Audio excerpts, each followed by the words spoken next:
Have you ever stopped to think about how the smallest daily habit can quietly reroute the entire direction of your life? Not a dramatic moment, not a mountaintop experience, just something small, repeated consistently, until one day you look up and realize you are not the same person you were a year ago.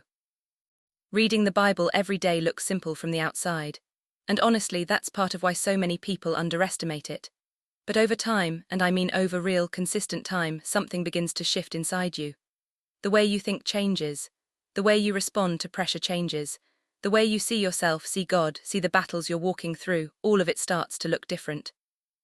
Now here's what I've noticed. A lot of people treat scripture like a fire extinguisher. It stays on the wall, forgotten until something catches flame, and then they grab it in a panic, hoping it works fast enough. But the Bible was never designed to be your emergency backup plan. It was designed to be your daily bread, nourishment for your spirit, not just rescue for your crisis. And when you actually make that shift, when you stop treating God's word like a last resort and start treating it like your first source, things begin happening inside you that the people around you genuinely cannot explain. So today we're going to walk through 6 of those things. 6 real, deep, lasting changes that take place when you read the Bible consistently. And along the way, we're going to talk about why the enemy works so aggressively to keep you distracted from this one practice. Because he does. And that alone should tell you something about how powerful it really is. Number 1, your mind begins to change. Romans 12:2 puts it plainly. Don't conform to the pattern of this world, but be transformed by the renewing of your mind. Now read that again slowly, because the word Paul uses there is not improved, it's not adjusted, it's transformed. That's a different level of change entirely. Here's the reality. From the moment you wake up until the moment you fall asleep, the world is constantly feeding content into your mind. Fear, comparison, cynicism, sexual images, anger, hopelessness, noise dressed up as news, entertainment designed to numb, and social media engineered to keep your attention in a loop of anxiety and inadequacy. That is the pattern of this world. And if you're not intentionally replacing it with something, it is shaping you whether you realize it or not. The enemy understands something that a lot of believers haven't fully grasped yet. If he controls the thoughts running through your head, he can influence the decisions you make. He doesn't always need to tempt you with something dramatic. Sometimes all he needs is to make you too busy, too tired, or too distracted to open scripture. That's it. Just keep you away from the word, and the world will do the rest of the work. But daily Bible reading starts something gradual and powerful. It starts cleaning out the old thinking, not all at once. Not in some sudden overnight miracle, but slowly, consistently, like light creeping into a room that's been dark for a long time. You begin to see yourself differently, not through the lens of your failures, your insecurities, your past, or your fear, but through the lens of what God actually says about you. You're called chosen, you're called redeemed, you're called more than a conqueror. And when those truths start getting louder than the lies, your reactions begin to change, your peace begins to grow. Your capacity for patience and perspective expands in ways you didn't plan for. Start wherever you are. Even a few verses a day, read slowly and with intention, can begin this process. Don't rush through scripture like it's a checklist. Read it like God is saying something specifically to you, because He is. What fills your thoughts consistently will eventually shape the direction of your future. Let scripture fill that space. Number 2, you gain real strength against temptation. Look at what Jesus did in the wilderness. He'd been fasting for 40 days. He was physically depleted, isolated, and vulnerable. And that's exactly when Satan showed up. Not on a random Tuesday when things were going well, when Jesus was at his lowest point. And here's what's fascinating. Jesus didn't argue with Satan. He didn't debate theology or try to reason with him emotionally. He went straight to scripture, every single time. It is written, it is written, it is written. 3 attacks, 3 scriptures, the enemy left. That's not coincidence, that's a pattern for us to follow. The enemy tends to target people when they're spiritually empty. Because when you haven't been in the Word, temptation doesn't feel as dangerous, your judgment gets cloudy, your resolve gets soft. The line between compromise and conviction starts to blur. But when you're consistently in Scripture, something different starts happening. You recognize the setup before you walk into it, your spirit gets sharper, the warnings come earlier. Here's something practical. Whatever area you struggle with most, that is the area where you need to be most intentional about memorizing and meditating on specific scripture. If fear is your battle, study verses about peace and God's sovereignty until they're second nature to you. If lust is something you wrestle with, Get deep into passages about purity, identity, and what it means to honor God with your body. If discouragement is what knocks you down, root yourself in God's promises until your hope becomes harder to shake. The Word of God functions like a sword in your hand in moments when your flesh is screaming, and your emotions are loud, and everything inside you wants to take the easy path. You can fight with something real. Temptation doesn't get weaker just because you want it to, but it becomes harder to give into when your spirit is genuinely full. Fill it daily. Don't give the enemy empty space to work with. Number 3, you become more sensitive to sin. Hebrews 4:12 says the Word of God is alive and active. Sharper than any double-edged sword, it penetrates even to the dividing of soul and spirit, joints and marrow. It judges the thoughts and attitudes of the heart. That's not just a metaphor. That's describing the interior work that Scripture does in you over time. The Bible is not only a comfort, though it absolutely is that, it's also a mirror. A precise, honest, deeply personal mirror. And the more time you spend looking into it, the more clearly you start to see things in yourself you'd been walking past. Attitudes you've been justifying, habits you've been minimizing, compromises you've called smart when they were really just convenient. Patterns in the way you treat people, talk about people, or treat your own body and mind that you'd stopped examining because you'd gotten comfortable. A person who stays far from the Word for long enough can drift into territory they never planned to enter. And here's the painful part, they often don't feel the drift happening in real time. It's gradual, it's quiet. It happens in the space between their intentions and their actions. But daily exposure to Scripture keeps that sensitivity alive.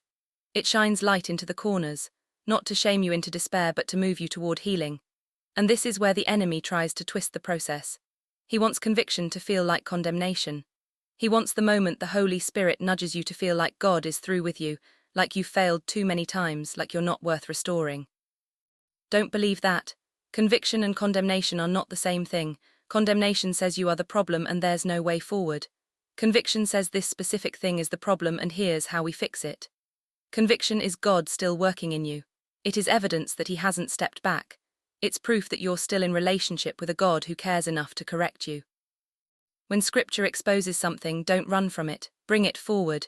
Repentance is not humiliation, it's restoration. God corrects the people He loves, and when He corrects you, the goal is always to pull you closer, not push you away. Number 4, your faith grows stronger. Romans 10:17 is one of those verses that sounds simple until you actually sit with it.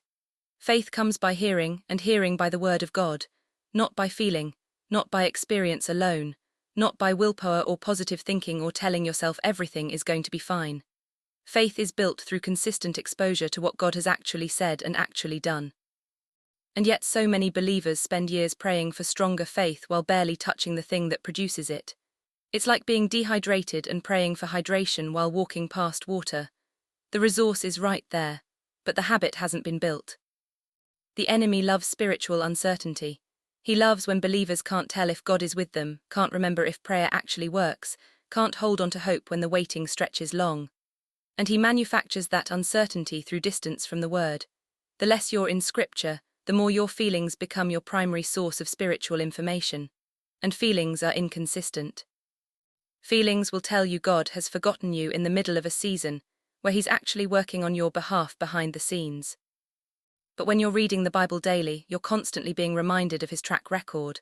You watch Him deliver David from enemies that had no business being defeated. You see Daniel come out of the lion's den untouched.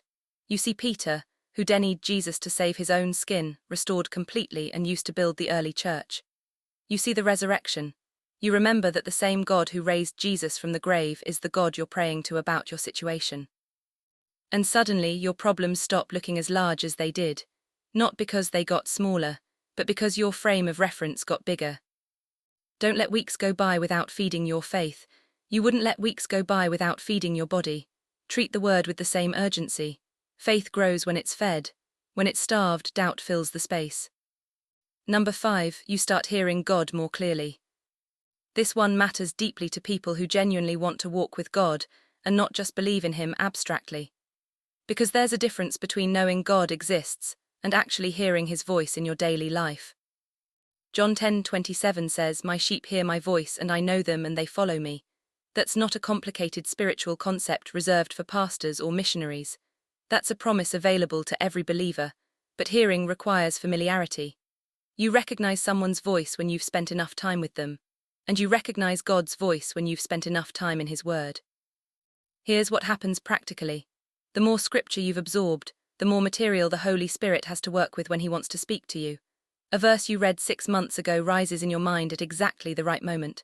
A passage you've been chewing on quietly suddenly illuminates a decision you've been confused about for weeks.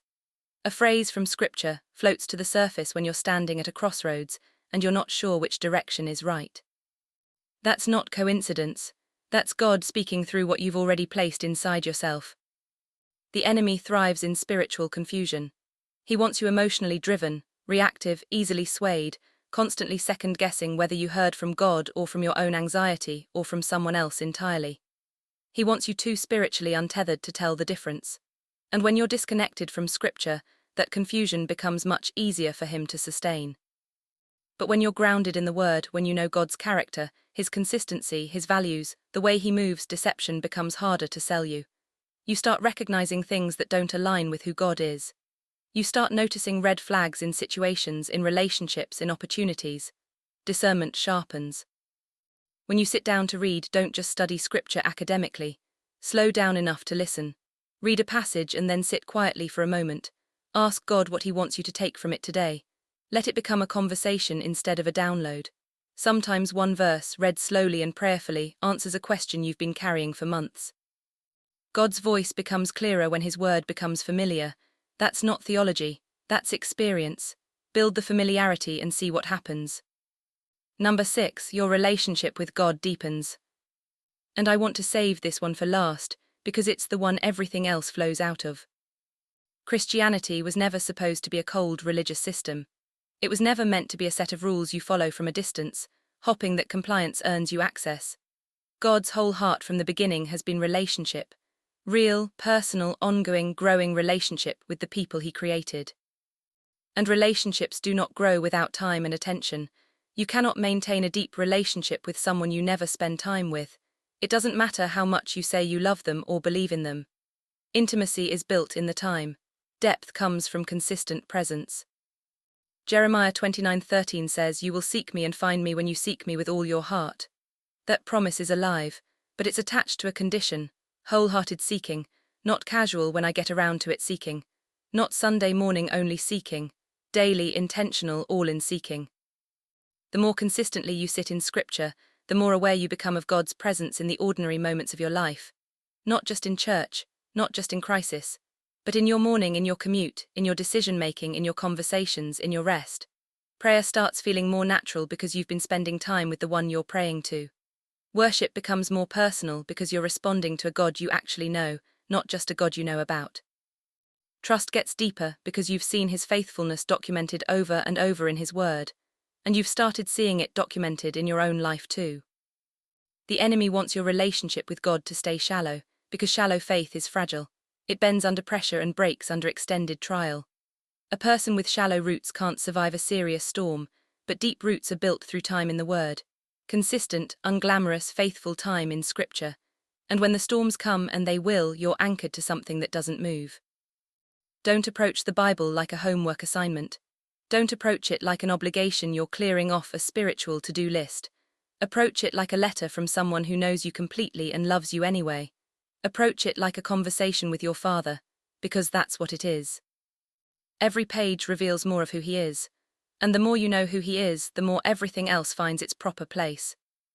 So let's bring this back to where we started, one small daily habit. It doesn't look impressive from the outside, but over time what it does inside you is extraordinary. Daily Bible reading renews your mind and starts replacing years of lies with the truth of who you are and who God is. It builds your faith, not through emotions, but through consistent exposure to the faithfulness of a God who never breaks His word. It sharpens your sensitivity to sin, not to shame you, but to keep you close and to keep you clean. It gives you real, usable strength against temptation, the kind that holds when your emotions are loud and your flesh is weak. It trains your spirit to hear God's voice more clearly in a world that is full of other voices competing for your attention. And most deeply, it builds the kind of relationship with God that can carry the weight of your real life. The enemy fights your time in Scripture because he has seen what happens when a believer gets rooted in the Word. A person who is consistently in Scripture becomes harder to deceive, their thinking is clearer, their identity is more stable, their faith is harder to shake, their discernment is sharper. They become, as the Bible says, like a tree planted by streams of water, they yield fruit in season, and whatever they do prospers. That is what he is trying to prevent. And the fact that it feels so difficult to stay consistent, that distractions always seem to multiply the moment you decide to build this habit, is not random. It's opposition. And opposition is just confirmation that you're moving in the right direction. If this message spoke to something in you today, share it with someone who needs it. Someone who's been meaning to get back into the Word and just hasn't made it there yet. Drop a comment below, God's Word is changing me, and let that be both a declaration and a commitment. Subscribe and stay close. There is more here to help you grow, build your faith, and walk with God in a way that actually transforms your everyday life. We're just getting started.